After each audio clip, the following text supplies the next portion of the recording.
Sir आज का जो हमारा टॉपिक है नार्सिसिज्म, उस पर जब मैंने रिसर्च करी तो ये देखा कि नार्सिसिज्म को बिल्कुल अगर आप बारीकी से समझे तो वो सिर्फ सेल्फ अब्जॉर्प्शन है। कहते हैं ना कि सेल्फ इम्पॉर्टेंस बहुत ज़्यादा है, इन्फ्लेटेड सेल्फ इम्पॉर्टेंस जिसे कहते हैं, उसे नार्सिसिज्म हम कहेंगे। ये लोग इस तरीके से एक्ट करते हैं कि इनकी नीड्स सबसे ज़्यादा इम्पॉर्टेंट है और सामने वाले की बिल्कुल भी नहीं। इनके कुछ टिपिकल बिहेवियर ऐसे होते हैं, मैनिपुलेटिव हो सकते हैं, या फिर ये आपको गिल्टी फील करा सकते हैं आपकी नीड्स के लिए। ये अपनी नीड्स को हमेशा प्रायर रखते हैं। और दूसरा, इनका sense of self achievement, entitlement basically, इन्हें लगता है कि इन्होंने कुछ अचीव करा है ऐसा कि ये सिर्फ बहुत इंपॉर्टेंट लोगों के साथ बैठ सकते हैं, जबकि ऐसा कोई फिजिकल प्रूफ नहीं होता। तो ये कुछ नार्सिसिस्टिक पर्सनालिटी में ये चीज़ें देखी जाती हैं, जो कि एक पूरा अपने में टॉपिक है नार्सिसिस्टिक पर्सनालिटी डिसऑर्डर। इसका रूट कॉज क्या है, ये क्यों होता है? इसका रूट कॉज दो तरीके से देखा जाता है। एक तो एनवायरमेंटल फैक्टर्स, या तो बचपन में आपके साथ कुछ ऐसा हुआ है ट्रॉमा जिसको आप कवर अप करना चाहते हैं, आपकी सेल्फ एस्टीम लो हुई थी तो आप उसको कवर अप करने के लिए एक ग्रैंडियोस सेल्फ एस्टीम बनाते हैं। या फिर पेरेंट्स ने आपको चाइल्डहुड में बहुत ज़्यादा नेग्लेक्ट किया है तो वो जो आपने फील किया उसको कवर अप करने के लिए आप करेंगे। या फिर बहुत ज़्यादा ओवर इंडल्जेंस थी पेरेंट्स की, तो आप वो सेंस ऑफ इंडिपेंडेंस जो होता है, वो अलग हटना, मतलब बिल्कुल अपने आप को इस तरीके से दिखाना कि मैं केपेबल हूँ तुम सबसे ज़्यादा। ऐसे लोगों में ओवर कॉन्फिडेंस बहुत ज़्यादा जिसका होता कोई है। बेसिस नहीं होता है, बिल्कुल भी नहीं। और अगर मान लेते हैं एक बार को बेसिस होता भी है तब भी वो एक पर्टिकुलर फील्ड में ही तो एक्सपर्ट है ना, ऐसा तो नहीं है ना उसको सब कुछ पता है। But what you are saying is कि एक फीलिंग ऑफ ग्रैंडियोर, यानी कि उसको ये लगता है कि मेरे को तो सब कुछ पता है और I am the centre of the universe और सब कुछ मेरे आसपास में रिवॉल्व करना चाहिए, रोटेट करना चाहिए, या मेरे हिसाब से सब कुछ होना चाहिए। ये चीज़ यहाँ पे जब आपने बोली बहुत इंपॉर्टेंट चीज़ है। तो बचपन में क्या होता है, ये चीज़ हर बच्चे में होती है, बिकॉज उनके लिए वो ऑब्जेक्ट वगैरह इतना डिफाइन नहीं होता, उनके लिए वही यूनिवर्स होते हैं और सारी चीज़ें उनके आसपास रिवॉल्व करती है। बट हर बच्चा नार्सिसिस्ट नहीं बनता, तो ये बच्चों में ये डायग्नोस भी नहीं किया जाता, ये हमेशा अडल्टहुड में डायग्नोस किया जाता है। और एक बहुत अलग चीज़ देखी गई है रिसर्चेस के अकॉर्डिंग, ये मेन में ज़्यादा है और वुमेन में कम। तो आप मेरी तरफ क्यों इशारा कर रहे हैं? मतलब नहीं सर, बिल्कुल भी नहीं। अगर इसमें हम आगे समझने की कोशिश करें तो नार्सिसिज्म एक ट्रेट है, बट ये पर्सनालिटी डिसऑर्डर में बन सकता है। आपके आसपास ऐसे लोग हो सकते हैं जिनमें ये हो कि मैं बहुत इंपॉर्टेंट लोगों के साथ उठूँ बैठूँ, क्योंकि भले ही फिज़िकल प्रूफ नहीं है बट उनके दिमाग में वो काफ़ी ज़्यादा हाई उस पर हैं और वो सिर्फ एक हाई स्टेटस के लोगों के साथ या फिर बहुत ही इम्पॉर्टेंट लोगों के साथ ही उठते बैठते हैं। तो ऐसे में ये दूसरे लोगों के साथ या तो उन्हें गिल्ट फील कराएंगे, उन्हें लो फील कराएंगे, they look down upon others. बहुत बार हमारे आसपास ऐसे लोग होते हैं और हमें फ़र्क नहीं पता चलता क्योंकि इतनी कॉमन चीज़ होती जा रही है। बट अगर हम ध्यान से देखें और ये 2-3 चीज़ें दिखती हैं हमें किसी में, तो पॉसिबल है कि उन्हें डायग्नोसिस की ज़रूरत है।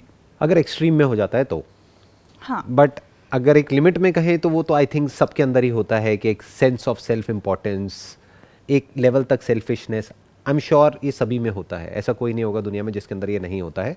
बट अगर ये एक्सट्रीम में हो जाता है, यानी अगर वो एम्पैथी बिल्कुल ही खत्म हो जाती है एक इंसान के अंदर से, यानी वो सामने वाले की नीड्स को समझ ही नहीं सकता है, सामने वाले के स्टैंड पॉइंट को समझ ही नहीं सकता है या समझना ही नहीं चाहता है, तब कह सकते हैं कि ये एक साइकोलॉजिकल डिसऑर्डर हो गया है। अब उसको डायग्नोसिस की ज़रूरत है और ट्रीटमेंट की ज़रूरत है। बिल्कुल।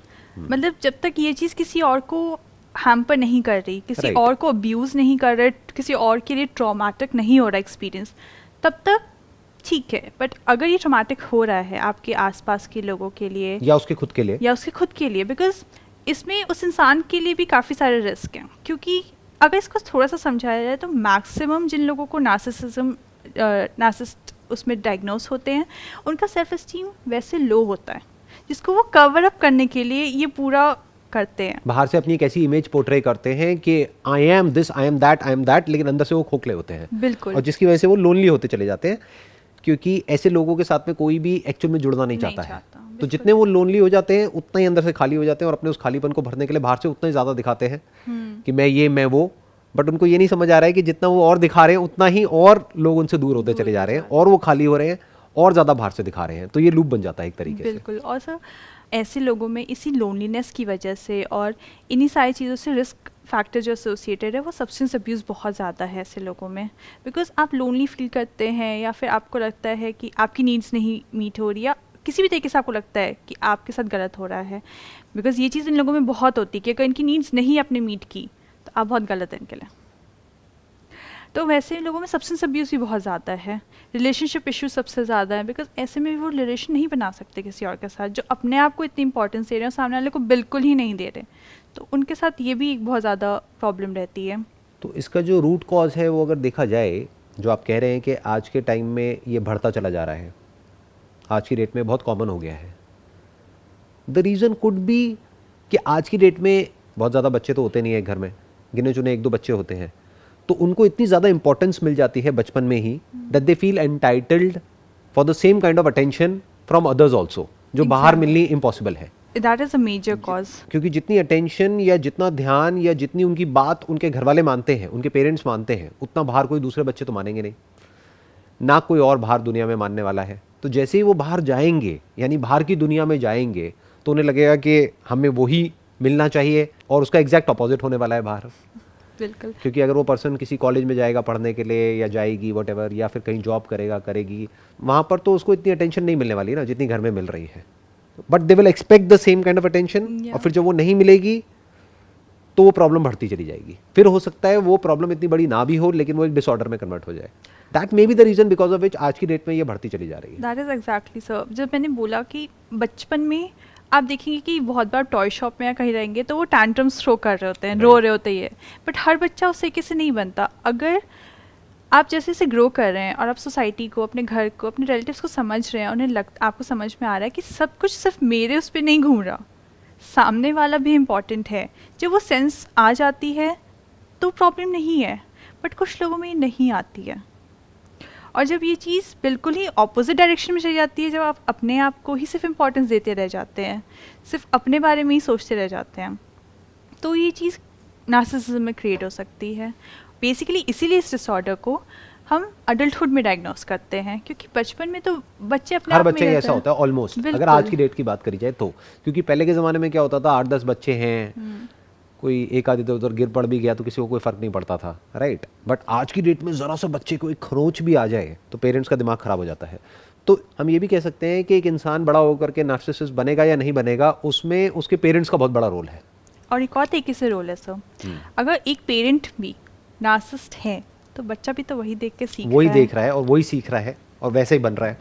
और दूसरी तरीके से भी एक प्रॉब्लम हो सकती है।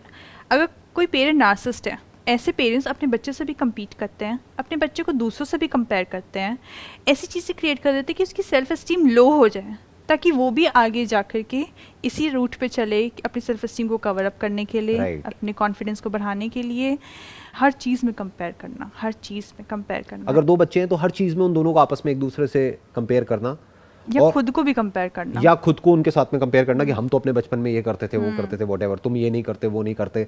तो अपने आप को ऊपर उठाना, सामने वाले को नीचे गिराना, तो वो बच्चा भी बड़ा होकर के ऐसे ही बन जाता है कि अब वो, उसको ये नहीं पता कि अपने आप को ऊपर कैसे उठाना है, उसको ये पता है कि सामने वाले को नीचे गिराना है तो मैं अपने आप ही ऊपर उठ जाऊंगा। एग्जैक्टली। तो वो इस तरीके से एक्ट करने लग जाते हैं जो बच्चे हैं बड़े होकर के। तो हम कह सकते हैं इसमें पेरेंट्स का बहुत बड़ा रोल है, पेरेंटिंग का बहुत बड़ा रोल है। अगर पेरेंटिंग ठीक हो तो उसके चांसेस कम है आगे जा कर के ये डिसऑर्डर होने के, बट अगर पेरेंटिंग में कुछ इश्यूज हैं तो चांसेस बहुत ज़्यादा बढ़ जाते हैं। इसको इस तरीके से देखा जाए, अगर ये जेनेटिकली भी इनहेरिट करते हैं, बट कोई भी चीज़ जेनेटिकली इनहेरिट करने के बाद वो मैनिफेस्ट होने के लिए कोई इन्वायरमेंटल फैक्टर ट्रिगर करना चाहिए, और वही इन्वायरमेंटल फैक्टर पेरेंटिंग स्टाइल बन जाता है या आपके आसपास का इन्वायरमेंट बन जाता है। बट ये अभी प्रूवन नहीं है साइंटिफिकली कि ये जेनेटिकली भी ट्रांसफर हो सकती है। I am not sure about that. Studies हैं कि बिल्कुल यही नहीं है, बट स्टडीज़ हैं कि अगर आपके किसी क्लोज रिलेटिव में, ब्लड लाइन में हैं, तो आप इनहेरिट कर सकते हैं ट्रेट। वो कितना मैनिफेस्ट करेगा वो आपके सर्कमस्टांसेस पे और आपके इंडिविजुअल सेल्फ पे है। अगर किसी पेरेंट में है तो ऐसा देखा गया है कि उनके बच्चों में भी ये चीज़ रहती है। नहीं तो बट उसका एक और रीज़न भी हो सकता है ना, ये नहीं ना कि उन्होंने जेनेटिकली उसको इनहेरिट किया है, दैट मे बी बिकॉज कि वो ऐसे एनवायरनमेंट में बड़े हुए हैं इसलिए वो ऐसे बन गए हैं। Possible. क्योंकि आई एम नॉट श्योर कि साइंटिफिकली ऐसी कोई स्टडी है या नहीं नहीं, है, ये या proven ऐसा नहीं है, कोई research। सेल या ऐसा कोई मॉलिक्यूल या ऐसा कुछ वो चीज़ है कि हमने डिस्कवर किया और उसके बेस पे हम बोल रहे हैं कि अच्छा ये पर्टिकुलर वो है जो कि यहाँ से वहाँ आया, इस वजह से ये हुआ, राइट? नार्सिसिज्म में ये इतना नहीं है, बट जब हाँ। नार्सिसिस्टिक पर्सनालिटी डिसऑर्डर बनता है, which is extreme case, very extreme case, उसमें है कि आपके कुछ न्यूरॉन्स उस तरीके से फायर एंड वायर नहीं करते हैं कि आप हर चीज़ को समझ सकें. मतलब वो जो सेंस ऑफ अंडरस्टैंडिंग आती है, this is me, this is the environment, this is other people, there needs and everything, वो चीज़ जो आप रिलेट नहीं कर पाते हैं, वो चीज़ें जब नहीं हो पाती because some aspect of the brain is not maturing that much, वो चीज़ क्रिएट कर सकती है. मतलब ऐसा एग्जैक्ट प्रूवन नहीं है because this is very difficult to prove कि That's this what is I'm only saying. Genetics. Yeah. We cannot prove it scientifically कि ये जेनेटिक है या नहीं है, तो अभी उस एस्पेक्ट को हम छोड़ देते हैं. अभी सिंपल बात करते हैं कि जो बात हमको बिल्कुल क्लियरली समझ में आती है कि अगर कोई बच्चा है, उसको बचपन में बहुत ज़रूरत से ज़्यादा अटेंशन मिल गई तब भी प्रॉब्लम है, बिल्कुल ही अटेंशन नहीं मिली तब भी प्रॉब्लम है, क्योंकि फिर वो अटेंशन कहीं और से सीख करेगा या करेगी. अगर बिल्कुल ही नहीं मिली उसके पेरेंट्स से तो, और अगर बहुत ज़्यादा मिल गई तब उसी लेवल का वो एक्सपेक्ट करेंगे बाहर से, वो उनको नहीं मिलेगा तब भी प्रॉब्लम हो जाएगी. तो बेसिकली दो एक्सट्रीम केस हो गए जहाँ पर जा करके आगे जा करके प्रॉब्लम होने के चांसेस रहते हैं. तो इसका प्रॉब्लम का सोल्यूशन क्या है कि फॉर एग्जांपल दो लोग हैं, वो रिलेशनशिप में हैं और पहले को समझ आ गया कि जो दूसरा इंसान है वो नार्सिसिस्ट है, और यहाँ पे इंडिया में तो अरेंज मैरिजेस भी बहुत होती हैं. नंबर 1 उस स्टैंड पॉइंट से क्या किया जाए. नंबर 2 कि अगर एक इंसान है वो इस वीडियो को देख रहा है और उसको समझ आ गया है कि मैं खुद ही ऐसा हूँ या ऐसी हूँ, तो वो क्या कर सकता है, क्या कर सकती है. पहले सर हम उस इंसान के स्टैंड पॉइंट से देखते हैं जिससे ये समझ में आ जाता है. सबसे पहली चीज़ वो अपने किसी भी पास्ट ट्रॉमा, चाइल्डहुड ट्रॉमा को, इससे रिलेटेड जो चीज़ें हो सकती हैं उसको रिजॉल्व करने की कोशिश करें. आप थेरेपिस्ट से मिल सकते हैं, आप अपने आप को एक बार दिखवा सकते हैं या इस तरीके से. दूसरा, आप ये चीज़ अपने किसी क्लोज मेंबर से शेयर करें सो दैट यू नो वो बर्डन आपके ऊपर अकेले नहीं है. आप जिस पे ट्रस्ट करते हैं, मान लीजिए आपकी वाइफ पे आप ट्रस्ट करते हैं या आप अपनी मदर पे ट्रस्ट करते हैं, फादर पे, किसी पे भी आप वो कर सकते हैं. तीसरी चीज़ है कि अपने सेल्फ एस्टीम इशू को, जो आपको समझ में आ रहा है कि मेरे सेल्फ एस्टीम इशू की वजह से है लो सेल्फ एस्टीम, उसको सेल्फ कंपैशन में बदलें. जो कि सबसे ज़्यादा इसमें प्रॉब्लम ये है कि आप सामने के लिए कंपैशनेट नहीं है, सामने वाले की नीड्स के लिए नहीं है. तो उस चीज़ को चेंज करें. सिर्फ अपनी नीड्स को ना देखें, अपने आसपास वालों की नीड्स को भी देखें. क्या आप फुलफिल कर रहे हैं जो आपकी रिस्पॉन्सिबिलिटी है या आपसे एक्सपेक्टेड है. तो ये थियोरेटिकली तो समझ आता है, बट प्रैक्टिकली कैसे होगा. यूजुअली तो आपको, अगर ये कम है तो फिर भी आसान है. मतलब अगर आप में ये चीज़ कम है कि मैं सिर्फ अपने आप को देखूँ ये वो, बट अगर आपको लगता है कि आपके लिए नहीं पॉसिबल है तो आप थेरेपी सीख कर सकते हैं. आप समझ सकते हैं आगे में वो आपको गाइड करेंगे इस चीज़ के लिए, बिकॉज इसके लिए फैमिली काउंसलिंग, ग्रुप थेरेपी, बहुत एक की चीज़ें रहती हैं ट्रीटमेंट में. अगर हम दूसरे स्टैंड पॉइंट की बात करें कि आपके आसपास कोई ऐसा है तो क्या करें, तो सबसे पहली चीज़ है आपको एक क्लियर कट बाउंड्री सेट करनी है, क्योंकि ऐसे लोग मैनिपुलेटिव भी बहुत होते हैं. वो तो चाहे आपका पार्टनर नार्सिसिस्ट है या नहीं है, बाउंड्री सेट करना तो आई थिंक वैसे भी बहुत इंपॉर्टेंट है हर रिलेशनशिप में. क्योंकि अगर आप बाउंड्री सेट नहीं करते हो और सामने वाले की एक के बाद एक एक्सपेक्टेशंस पूरी करते चले जा रहे हो, तो अल्टीमेटली आप उसको सब्लिमिनल लेवल पर एक ऐसा मैसेज दे रहे हो कि whatever you expect from me, I am going to fulfil it. तो जब भी आप नहीं करोगे तो सामने वाला रिवोल्ट करेगा या अननेसेसरी वहाँ पे कॉन्फ्लिक्ट होगा. तो इट्स ऑलवेज बेटर कि अगर आप सामने वाले की 10 की 10 एक्सपेक्टेशंस पूरी कर भी सकते हैं, तब भी जान करके एक आध को छोड़ दो. बिल्कुल. जैसे मेरा एक सिंपल सा फंडा है कि भाई बच्चे हैं, अगर वो जिद करते हैं तो 10 में से हम सारी चीज़ें उसको दिला सकते हैं, we can afford it. Still 10 में से 2-3 बार मना करना ज़रूरी होता है ताकि उसको ना सुनने की आदत हो. वरना बाहर में तो ना, नहीं तो आगे जाकर के दिक्कत हो जाएगी. बाहर में तो आप ना बहुत सुनना बहुत कॉमन है. बाहर इसका ऑपोजिट होता है ना. बिल्कुल. इसके अलावा उस इंसान को भी ज़रूरत है कि वो किसी ऐसे इंटीमेट इंसान से अपनी चीज़ें शेयर करे, जैसे कि फ्रेंड से ही या कुछ, अपना बर्डन लाइट करने के लिए. क्योंकि बहुत बार ऐसा होता है कि आप शेयर करते हैं, आपको पता चलता है कि नहीं, ये जो मेरे साथ इंसान कर रहा है वो रियलिस्टिक नहीं है. लाइफ में ऐसा नहीं होता, क्योंकि अगर आप शेयर नहीं करेंगे, आपको सामने वाला कुछ और शेयर नहीं करेगा, आपको पता कैसे चलेगा. आपको जैसा दिख रहा है वही होगा फिर. तो वो चीज़ बहुत इंपॉर्टेंट है. और आपको लगता है कि इतना भी काफ़ी नहीं है मेरे लिए कि मेरा फ्रेंड उस लेवल तक नहीं हेल्प कर पा रहा मुझे इस रिलेशनशिप में या इस चीज़ में, फिर आप भी थेरेपी सीख कर सकते हैं. बिकॉज उन चीज़ों के लिए भी थेरेपीज़ होती हैं. जो लोग इन चीज़ों, इस अब्यूज़ से, this is kind of an abuse, this relationship is kind of an abuse to the other person. When you're getting manipulated, when you're getting used, your needs are not being fulfilled, which can also create trauma for the other person. Definitely. ये दोनों के लिए problem create करेगा। May be इसका solution ये हो सकता है, I am just thinking right now, कि अगर आपका पार्टनर ऐसा है या ऐसी है तो उसके पीछे जो जड़ है वो ये है कि उस इंसान ने लाइफ को एक्चुअल में एक्सपीरियंस ही नहीं किया है एक ब्रॉड तरीके से, और उसकी जो अंडरस्टैंडिंग है लाइफ को लेकर के वो बहुत ही नैरो है, बहुत ही कन्फाइंड है, बिल्कुल। क्योंकि उसने हो सकता है कुछ ज़्यादा देखा ही नहीं है दुनिया में। और आज की डेट में तो ये बहुत ही कॉमन हो गया है बिकॉज ऑफ कोविड, क्योंकि अब क्या है कि पूरे दिन अगर बच्चों को देखा जाए तो वो कहाँ है, अपने लैपटॉप पर है, मोबाइल पर है, पूरे दिन सुबह से लेकर के रात तक। तो उन्हें पता ही नहीं है एक्चुअल में कि दुनिया में क्या क्या हो रहा है।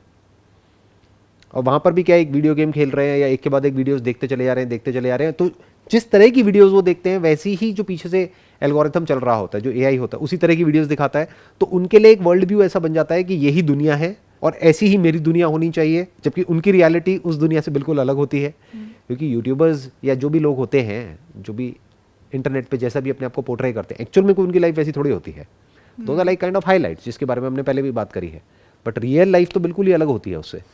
तो जब ऐसा एक वर्ल्ड व्यू बन जाता है और उनकी जो रियलिटी है उससे मैच नहीं होती है, then they feel as if कि हमारा एक राइट है, हमको भी ऐसी लाइफ मिलनी चाहिए और नहीं मिल रही है।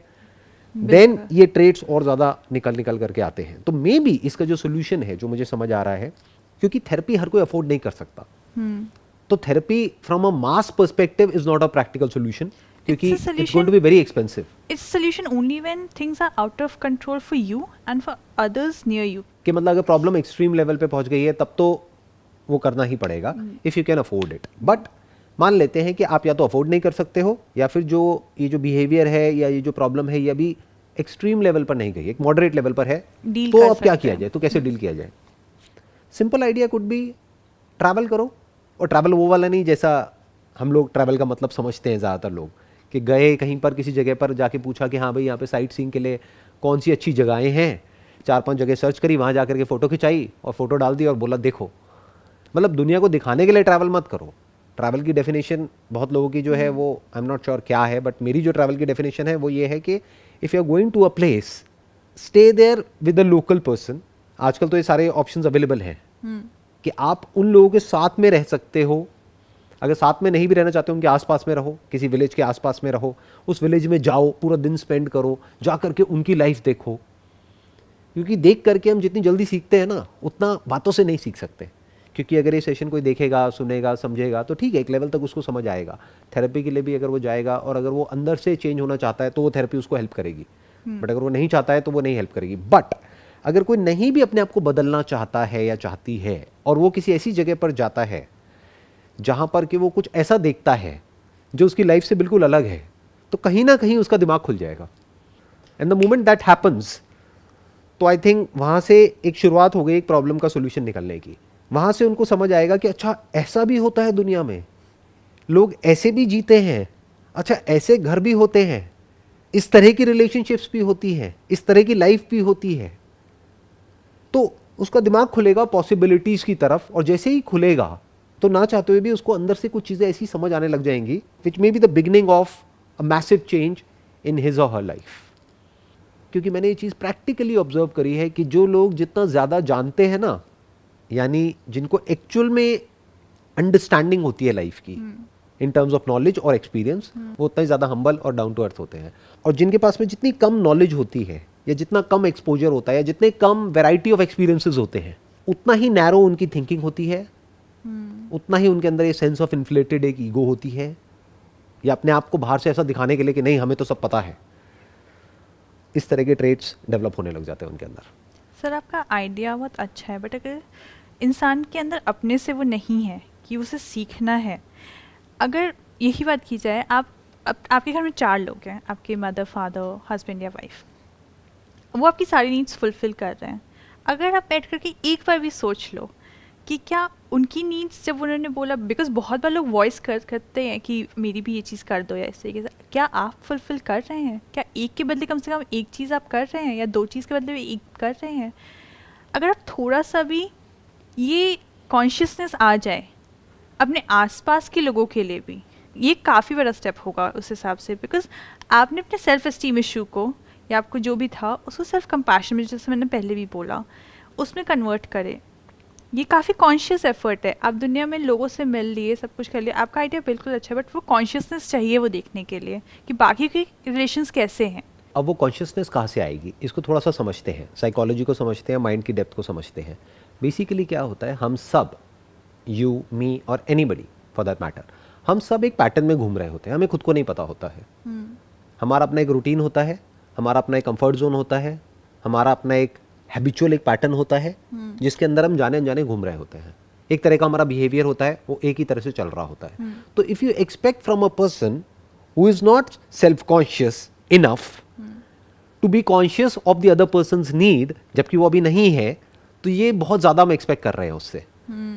वो कब हो सकता है, या तो वो अकेला कहीं जाए कुछ दिन के लिए, तो जब वो अकेले, उनके पास में कुछ नहीं होगा करने के लिए, यहाँ तक कि अपना स्मार्टफोन भी नहीं होगा, कोई टेलीविजन नहीं होगा, कुछ नहीं होगा, तब ऐसी इनसाइट्स आएंगी।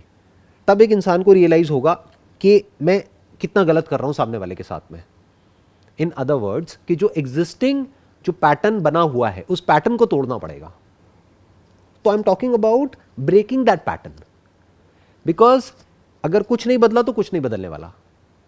बातों के लेवल पे बड़ा अच्छा लगेगा सुनने में, अभी किसी ने सुना बड़ा अच्छा लगा, बट जैसे ये वीडियो खत्म हुई उसके बाद में सब भूल गए। So all I am saying is, pattern को तोड़ो। अगर आप खुद नार्सिसिस्ट हो, यानी खुद बहुत ज्यादा सेल्फिश हो, एरोगेंट हो, और सामने वाले की नीड्स को नहीं समझते हो, और उसकी वजह से आप अंदर से और ज्यादा लोनली होते चले जा रहे हो, आपकी भी लाइफ में प्रॉब्लम क्रिएट हो रही है, सामने वाले की भी लाइफ में हो रही है, तो अपने इस पैटर्न को ब्रेक करो, यानी अपने डेली रूटीन को ब्रेक करो। The moment you do that, तब कुछ नया होने की पॉसिबिलिटी है। If you don't do it, और फिर आप ये एक्सपेक्ट करते हो कि वो बदल जाएगा या बदल जाएगी, वो कोशिश करेगा या करेगी एक दिन तक या 2 दिन तक बदलने की मैक्सिमम, उसके बाद वापस से वही होगा जो होता आया है। But the moment a person starts seeing something else, जो रेगुलर उसकी लाइफ से बिल्कुल अपोजिट है, तो there is a strong possibility कि एक मेजर शिफ्ट आ सकता है। मैं एक एग्जांपल देता हूं। फॉर एग्जांपल, एक कपल है, मैरिड है, उसके घर में लड़ाई झगड़ा चलता रहता है। अब वो कुछ दिन के लिए जाता है किसी ऐसे इंसान के घर में रहने के लिए, मान लो कोई दूर का रिलेटिव है, कुछ है, वो कहीं गांव में रहते हैं, वहां पर वो गया और उसने जा करके देखा कि वहां पर उनकी जो रिलेशनशिप है वो बहुत ही अच्छी है। Now this is like breaking a pattern. एकदम से वो कुछ ऐसा देख रहा है जो आज तक उसने देखा है बचपन से, उससे बिल्कुल अलग है। मान लो उसके घर में उसके पेरेंट्स की भी रिलेशनशिप अच्छी नहीं थी, तो उसके लिए नॉर्मल का मतलब क्या, कि लड़ाई झगड़ा is normal, conflict is normal. फिर उसने ऐसे एकदम से एक रिलेशनशिप देखी जहां पर के रिस्पेक्ट है, ट्रस्ट है, जहां पर दोनों एक दूसरे के लिए जेन्युइनली केयर करते हैं। और उसने ये नहीं कि कुछ मिनट के लिए उनको ऑब्जर्व किया, कि किसी शादी में गया और वहां जाकर के देख लिया ना, मैं कह रहा हूं उनके साथ रहा वो 4-5 दिन या 7 दिन ऐसे लोगों के साथ में, और उसने उनके बिहेवियर को बारीकी से ऑब्जर्व किया। तो क्या पॉसिबिलिटी है कि उसकी रिलेशनशिप चेंज होगी या नहीं है? या ये कह लो किस केस में पॉसिबिलिटी ज्यादा है? एक है कि हम बैठ करके उसको ज्ञान दें, आप या मैं या कोई भी इंसान, कि ऐसे करो वैसे करो वैसे करो, वो कहेगा हाँ ठीक है करूंगा, उसके बाद में सब भूल गया, वापस वहीं के वहीं। एक है उसने कुछ ऐसा देख लिया जो भी आज तक उसने देखा था उससे बिल्कुल अलग है, और वो कोई इल्यूजन नहीं है, वो कोई फिक्शन नहीं है, यानी किसी बुक में नहीं पढ़ा है उसके बारे में, कोई फेरी टेल नहीं है, रियलिटी है। उसने रियल में कुछ ऐसा देखा जो उससे बिल्कुल अलग है। मानो वो किसी एनजीओ में चला गया, वो एनजीओ में चला गया और वहां जाकर के उसने कुछ ऐसा देखा कि लोग सेल्फलेसली सर्व कर रहे हैं उन बच्चों को जिनसे उनका कोई रिलेशन नहीं है, कोई लेना देना नहीं है, उनकी इतनी केयर कर रहे हैं जिसकी कोई हद नहीं है। तो क्या कुछ शिफ्ट होगा या नहीं होगा? यहाँ पे 2 चीजें हो रही हैं, इनफैक्ट 3 चीजें हो रही हैं। एक, उसका पैटर्न ब्रेक हो रहा है जो एग्जिस्टिंग पैटर्न है। दूसरा, वो जब उन लोगों से दूर रहता है ना कुछ दिन तक अकेला, हफ्ता, 10 दिन, 15 दिन, तब देयर इज अ पॉसिबिलिटी कि उसको इंपॉर्टेंस समझ आती है और लोगों की, कि उन लोगों की इंपॉर्टेंस क्या है उसकी लाइफ में। तीसरा, वो कुछ नया एक्सपीरियंस कर रहा है जो आज से पहले उसने नहीं किया है, उसका एग्जैक्ट अपोजिट जो अब तक वो करता आया है। तो there is a strong possibility कि उसका जो वर्ल्ड व्यू है, जो way of looking at life है, वो बदलेगा। अगर वो बदल गया तो काम हो गया। जब तक वो नहीं बदला, fundamentally the way of looking at life नहीं बदला, तब तक कुछ नहीं बदला। तो उसमें 2 चीजें जरूरी है, एक है नॉलेज, एक है एक्सपीरियंस। नॉलेज क्या है? ये जो अभी हम बात कर रहे हैं, ये जो सेशंस है, ये क्या है? ये एक तरह की नॉलेज है जो उसको मिल रही है, जो बुकिश नॉलेज से बिल्कुल अलग है।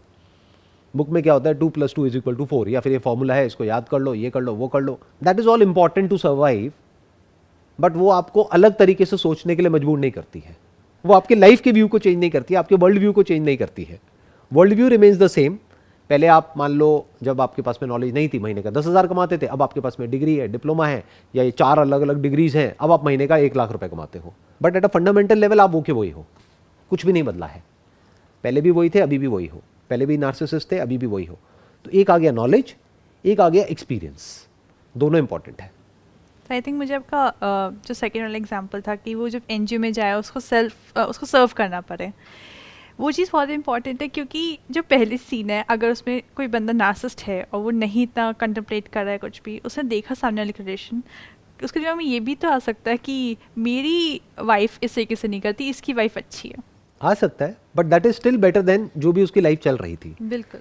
उससे बुरा क्या होगा जो पहले हो रहा था? उससे बुरा तो कुछ हो ही नहीं सकता ना, कि वो पर्सन पूरी तरह से सेल्फ सेंटर्ड था। तो अब बेसिकली क्या है कि वो वहाँ जा करके देखेगा, अच्छा इसकी वाइफ कितनी अच्छी है, मेरी वाइफ कितनी गंदी है। ये भी एक वे हो सकता है देखने का। दूसरा ये भी हो सकता है कि उसके दिमाग में आए कि अच्छा ये लोग कुछ ऐसा कर रहे हैं जो हमें भी करना चाहिए, हमें भी करना चाहिए, और वो जा करके बात करे अपनी वाइफ से, या बेटर स्टिल दोनों हो वहाँ पर और दोनों ऑब्जर्व कर रहे हैं उस कपल को। तब उन दोनों को ही कुछ समझ आ रहा है, क्योंकि ताली एक हाथ से नहीं बजती ना, तो थोड़ा बहुत तो सामने वाले को भी कुछ समझना पड़ेगा। तो दोनों है वहाँ पर और दोनों जा करके देख रहे हैं। बिकॉज द प्रॉब्लम है कि हम एक्चुअल में इस प्रॉब्लम को डायग्नोज कर ही नहीं सकते हैं। रीज़न बीइंग कि इसकी जो डेफिनेशन है, अगर हम बात करें सेल्फिशनेस की, तो मुझे बता दो इस दुनिया में ऐसा कौन इंसान है जो सेल्फिश नहीं है?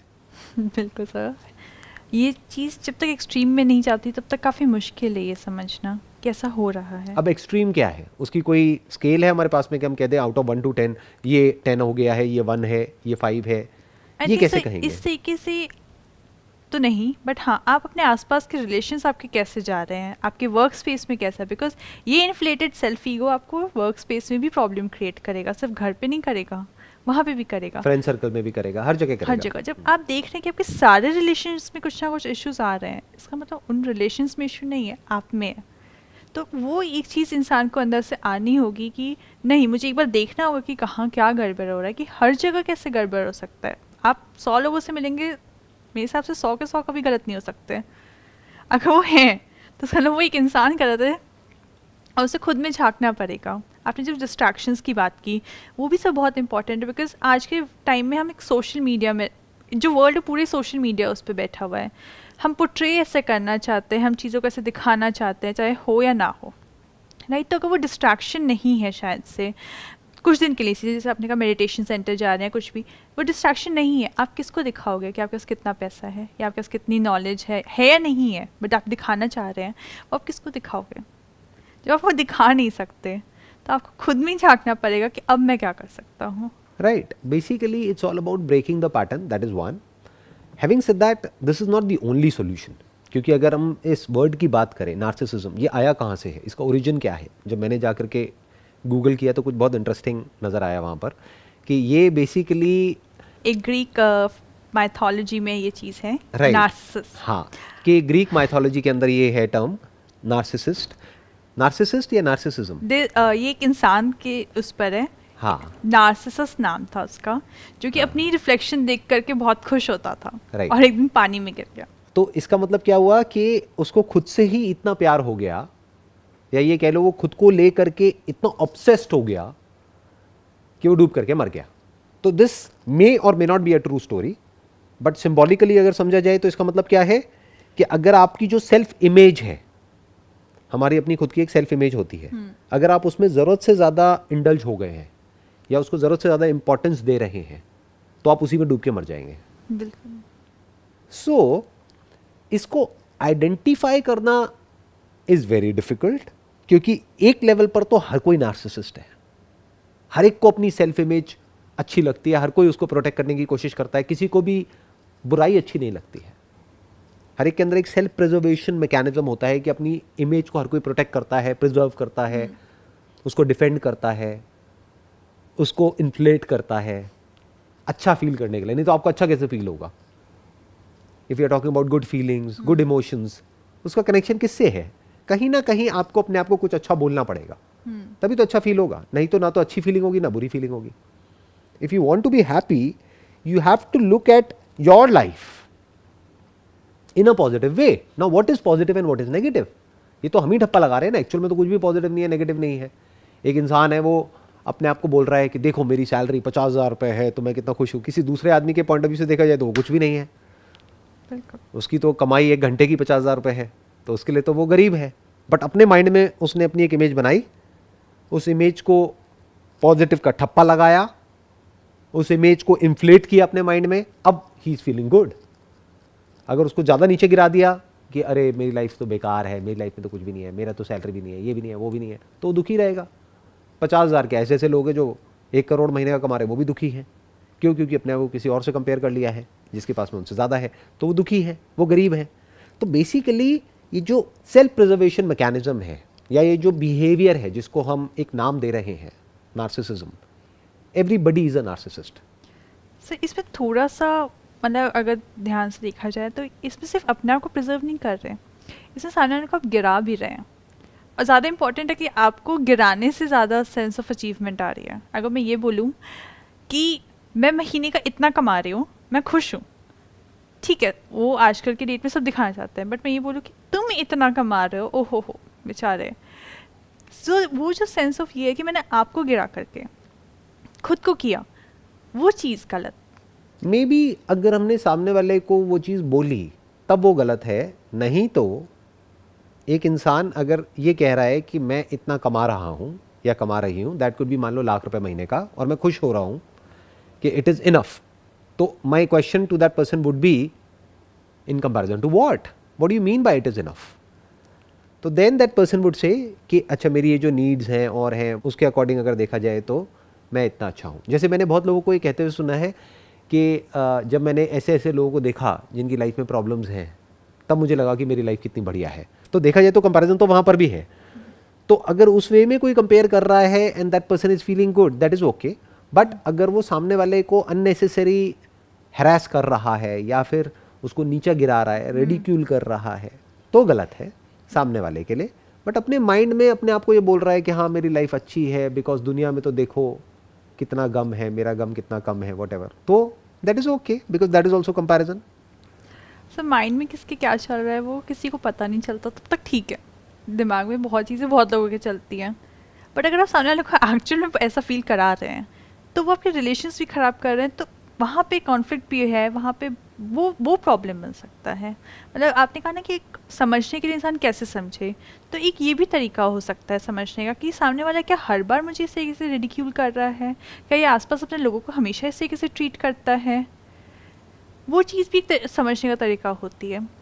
I think in a nutshell जो भी अभी तक हमने डिस्कस किया है ना, अगर मैं उसको सम अप करूँ, please correct me if I am wrong, मेरे अकॉर्डिंग इसका जो रूट कॉज है ना वो है lack of understanding of what life is. जिसको एक्चुअल में समझ है ना कि लाइफ क्या है, उसमें कभी भी ये ट्रेट देखने को नहीं मिलेगा। वो डाउन टू अर्थ होगा क्योंकि उसने लाइफ को अलग अलग तरीके से एक्सपीरियंस कर लिया होगा, उसने लाइफ के अलग अलग एस्पेक्ट्स को देख लिया होगा, तो उसको समझ आ गया होगा कि मैं कितना कम जानता हूँ। जिसको जितनी ज़्यादा नॉलेज होती है ना, एक्चुअल में नॉलेज होती है, उसको ये भी नॉलेज होती है कि मेरे को कितनी नॉलेज नहीं है, कि कितना कुछ है जो मैं नहीं जानता हूँ, तो that person becomes humble. But जिसको जितनी कम नॉलेज होती है उसको ऐसा लगता है कि मैं तो सब कुछ ही जानता हूँ। इसी से रिलेटेड, सिर्फ आपने कहा लाइफ से रिलेटेड, इनफैक्ट अपने आप को भी जानना, लाइफ इज़ इम्पॉर्टेंट, एंड अपने आप को भी तो समझना, because a major part of this is low self esteem. आप अपने आप को कहीं ना कहीं आपके दिमाग में अपने आप को लेकर के भी इतना क्लैरिटी नहीं है, आपको इतना समझ नहीं आ रहा, आप अपने आप को लेकर के अच्छा नहीं अंदर से फील करते इस वजह से। तो एक सेंस ऑफ सेल्फ अंडरस्टैंडिंग भी इम्पॉर्टेंट है लाइफ के लिए, तो बिल्कुल है, you have to understand it, but your self as well. When I'm talking about life, I'm talking about the self. Because I am life. You are life. What is life? Are we different from life? Are we not life? और क्या हम बिना खुद को समझे life को समझ सकते हैं? लाइफ को समझने का मतलब क्या? कि एक पेड़ पौधे को समझना? नहीं, क्योंकि हो सकता है कि आदमी एक बहुत बड़ा साइंटिस्ट हो और वो पेड़ पौधों के बारे में बहुत कुछ जानता है, तो क्या वो लाइफ के बारे में जानता है? नहीं। लाइफ को समझना मतलब खुद को समझना, ये जो लिखा हुआ है यहाँ पे, discover your self. When I'm talking about life को समझना, मैं कह रहा हूँ खुद को समझना, क्योंकि जिसने खुद को समझ लिया उसने एक्चुअल में लाइफ को समझ लिया। अगर फॉर एग्जांपल आपने खुद को समझ लिया तो आपने मुझे भी समझ लिया ना, क्योंकि फंडामेंटली जैसे आप ऑपरेट कर रहे हो अपनी लाइफ में वैसे ही तो मैं कर रहा हूँ, at the level of thoughts, feelings, emotions.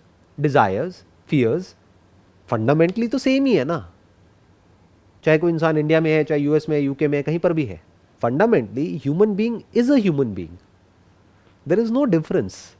बस ऑब्जेक्ट ऑफ डिजायर चेंज होता रहता है, ऑब्जेक्ट ऑफ फियर चेंज होता है, बट जो डिजायर और फियर है वो तो वहीं का वहीं रहता है। वो तो हजारों साल पहले भी वहीं था, आज भी वहीं है, हजारों साल बाद भी वहीं होगा। गैजेट्स बदल गए हैं, ऑब्जेक्ट्स बदल गए हैं। पहले के ज़माने में इंसान गोल्ड के पीछे पागल था, आज बिटकॉइन के पीछे पागल है, क्रिप्टो करेंसी के पीछे पागल है। तो ऑब्जेक्ट ऑफ डिजायर चेंज हो गया है, बट फंडामेंटली जो ग्रीड है, जो फियर है, जो फीलिंग्स है, इमोशंस है, थॉट्स हैं, वो तो सेम ही है ना, वो अलग कैसे हो सकती है? हैप्पीनेस के कॉजेज बदल रहे हैं, बट हैप्पीनेस इज हैप्पीनेस। तो I think in a nutshell अगर इसको समझा जाए तो वो क्या है, the beginning of being free from this problem, because this is a problem not just for the others but for that person. I think उसके खुद के लिए ज़्यादा बड़ी प्रॉब्लम है ये, क्योंकि वो लोनली होता चला जाएगा, वो कनेक्ट ही नहीं कर पाएगा किसी से, और जो कनेक्टेड नहीं है वो खुश कैसे रह सकता है? ये जो वर्ड है ना योगा, इसका मतलब ही यूनियन है, जुड़ना। तो जो जुड़ा हुआ है वो खुश है, जो अलग हो गया है वो दुखी है। सो द पॉइंट इज कि जुड़ते कैसे हैं? जब हमें एक्चुअल में समझ आता है कि लाइफ क्या है, यानी कि हम क्या हैं, जब हम उसको अच्छे से समझ जाते हैं, हम ये भी समझ जाते हैं सामने वाला क्या है। फिर ये जो वर्ड्स हैं जैसे कंपैशन है, लव है, ये फिर सिर्फ वर्ड्स नहीं है डिक्शनरी में, ये एक्चुअल में लाइफ ऐसी ही हो जाती है। क्योंकि जो इंसान खुद को समझता है वो खुद की स्ट्रेंथ्स को भी समझता है, खुद की वीकनेसेस को भी समझता है, वो ये भी समझता है कि मेरी लिमिटेशंस क्या हैं।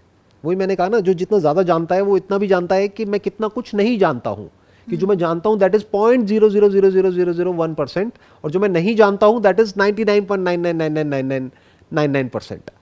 वो तो मैं जानता ही नहीं हूँ, that is in the realm of the unknown. तो मैं कितना कम जानता हूँ। So I think the beginning of change is understanding yourself, understanding life, looking at life from different perspectives and to break the pattern.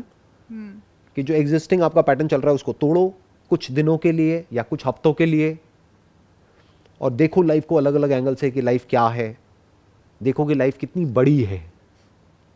अगर कोई actual में ये सब कर सकता है जो भी आज हमने डिस्कशन किया, तो आई एम श्योर कि वो जड़ से इस प्रॉब्लम को सॉल्व कर सकता है या कर सकती है।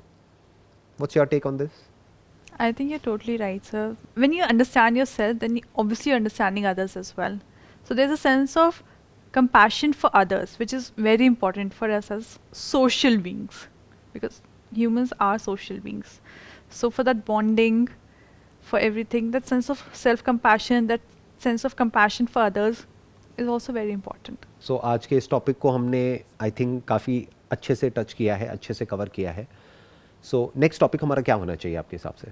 आई थिंक हमने इसमें ट्रॉमा की बात की थी, जो कि एक तरफ कॉज भी था और एक तरफ दूसरों को भी काइंड ऑफ ट्रॉमेटिक सिचुएशन में डाल देना, उनके लिए ट्रॉमेटिक एक्सपीरियंस बनाना। तो I think we can cover up trauma and you know what is trauma, what are the types of trauma, because this is not the only type of trauma, बहुत तरीके के ट्रॉमास होते हैं। तो we can cover up trauma in the next session.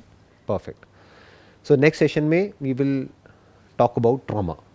तो आप अपनी research करिए। See you next week.